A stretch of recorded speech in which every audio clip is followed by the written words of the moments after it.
Bueno, para seguir con la presentación de interpretabilidad de modelos con Lime, ahora vamos a ver la parte práctica con R. El modelo que vamos a explicar, o las predicciones del modelo que vamos a explicar, son de XGBoost, y lo que vamos a hacer va a ser utilizar como modelo sustituto una regresión lineal. Las librerías que usamos para hacer esto, en primer lugar, fue DataTable para la manipulación de datos. Usamos esta librería porque la librería dplyr generaba un conflicto con la librería Lime, así que tuvimos que buscar una alternativa. Usamos Lime para toda la parte de interpretabilidad de modelos con Lime. Usamos Caret y XGBoost para entrenar el modelo de caja negra, que es XGBoost. Y vamos a usar Cable Extra para presentar algunas tablas de manera un poco más prolija. Yendo a los datos, lo que hicimos fue usar datos de una campaña de marketing bancaria. Lo que se quiere predecir es si un cliente va a aceptar un producto que se le ofrece por una llamada telefónica, o sea, si se suscribe o no se suscribe al producto.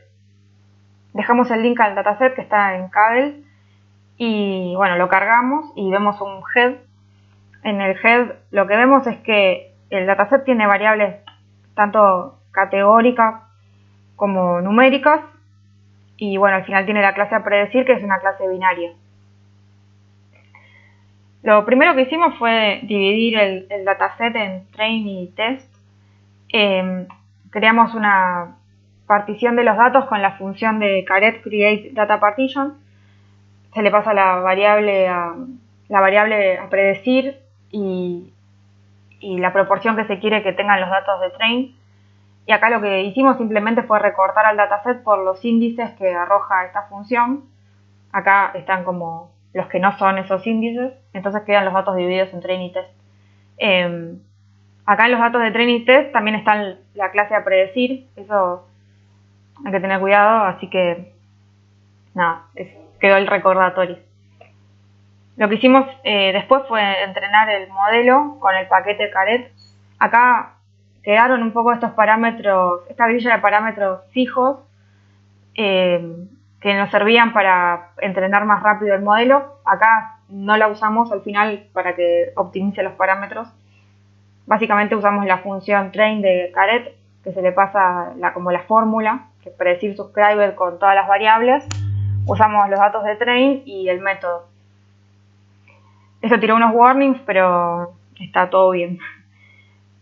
Después, solo para ver que estaba andando todo bien, corrimos un predict, le pasamos el modelo y los datos de testing y pedimos las primeras 200 predicciones. Es un vector de básicamente nodes, pero después vimos la matriz de confusión y las métricas de performance, también para ver que esté dentro de todo bien. Lo que hicimos fue hacer una tabla que tiene la clase real y la clase predicha, y con eso hicimos una matriz de confusión que bueno, y que además arroja todas las métricas de esta función Confusion Matrix de Caret. Está bastante bien y en principio la idea no era ni optimizar mucho el modelo ni dedicarnos a ver mucho las métricas de performance. Esto solo para chequear que el modelo no sea cualquier cosa. Y ahora sí, yendo a la parte del Lime, recordando los pasos que sigue la técnica, lo que hace es, dada una observación, lo que hace es permutarla para crear una réplica con pequeñas modificaciones en las features. Entonces genero puntos aleatorios alrededor del punto que yo quiero explicar. Luego lo que hace es calcular una métrica de similaridad entre la observación original y las observaciones permutadas, que van a funcionar como pesos para después pasarle al modelo simple o interpretable, para dar una idea de cuáles son las observaciones que más importan para explicar ese punto.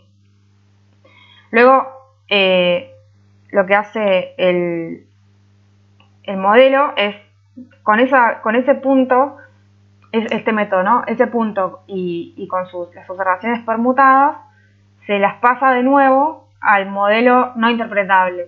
Entonces generan nuevas predicciones de esos datos inventados. Y ese va a ser el nuevo dataset que se le va a pasar al modelo explicable. En este caso elegimos la regresión lineal, que va a ajustar sobre esos datos permutados y la observación original. Y lo que me va a dar son, en este caso, los betas, que son como se puede interpretar como la importancia que tiene cada feature para predecir el punto que a mí me interesa. Bueno, esa es la forma que tiene este método de generar una interpretación de la predicción de un modelo que en principio no es interpretable. Ahora, yendo a cómo se aplica esto, más bien se implementa, lo que vamos a hacer primero es, con la función lime, con la librería lime, lo que vamos a hacer es usar en primer lugar la función lime. La función lime lo que recibe es los datos con los que entrené el modelo, sin la clase a predecir, el modelo que he entrenado y el número de bins. El número de bins por default es 4, acá le pusimos 5, son valores razonables según la bibliografía. Lo que hacen los bins es justamente binear las variables numéricas del dataset. Esto lo hace porque cuando permuta las observaciones, lo que hace es guardarse si la permutación está o no está en el mismo bin que la observación original. Entonces, por eso necesita binearlas para guardar si después comparten o no el bin. Y con las variables categóricas simplemente guarda si están o no están en la misma clase, en la misma categoría. Y esas son como las permutaciones. Si nosotros imprimimos el objeto explainer que sale de correr la función lime, lo que es en principio es una lista que tiene datos del modelo. Acá es Stream Gradient Boosting, que tiene 2 clases a predecir y bueno, un montón de información acerca del modelo. Y después tiene justamente el número de bins, los features y los bins de cada feature, cómo cortó la variable y cómo quedó distribuida. Para el caso de las categóricas no las binea, obviamente, pero sí lo que arroja después de mostrar todos esos bines son la distribución de los features categóricos. Este objeto además es una función que después va a ser usada para explicar las predicciones individuales del modelo caja negra. Entonces, yendo a ese punto, primero lo que hicimos fue seleccionar qué observaciones queríamos explicar. Elegimos explicar 3 samples de la clase no y 3 samples de la clase yes. Esto es un poco rebuscado, pero bueno, es nuestra forma de obtener 3 observaciones random de cada clase del conjunto de testing. Después los juntamos a las dos samples y nos quedó un dataset que tiene 6 observaciones con todas las variables y su clase. Y una vez que obtuvimos esto, vamos a usar la segunda función importante del paquete, que es explain. Explain toma como parámetros las observaciones que se quieren explicar sin la clase a predecir, el objeto explainer que generamos antes con la función lime, el número de labels que vamos a explicar. Acá elegimos uno porque poner 2 era muy redundante porque es una clase binaria, pero si hubiera más labels, si fuera una clase con una clasificación con más de 2 niveles, habría que por ahí considerar poner otro número de labels. Después tenemos los features, que es la cantidad de features que se van a usar en la explicación. La cantidad de permutaciones, que es cuántas observaciones vamos a generar de cada uno de las observaciones que queremos explicar. Cuántas permutaciones. Después está el método para la selección de features. Acá hay varios. Nosotros elegimos la regresión y elegimos también la distancia para pesar las permutaciones, la distancia de Gower, porque es la que nos permitía usar las variables categóricas y las numéricas. Y después tenemos el kernel width, que este es el ancho del kernel, que es un valor que ahora dejamos fijo, pero después vamos a mostrar cómo influye modificarlo, ¿no? Entonces, ahora yendo a cómo luce este objeto explanation, que es el resultado del explain, es un dataset, en principio, que tiene un montón de cosas, tiene qué tipo de modelo es, el caso es la observación que estamos queriendo explicar, la primera, la segunda, etcétera, qué label tiene, y después tiene información sobre el modelo, en este caso la regresión, que se corrió para cada uno de estos casos, tiene el R cuadrado, el intercept, bueno, y después tiene cada feature que se considera importante en esa regresión. Y el beta estimado y bueno, todos los datos que ya conocemos, todos los parámetros de la regresión que ya conocemos.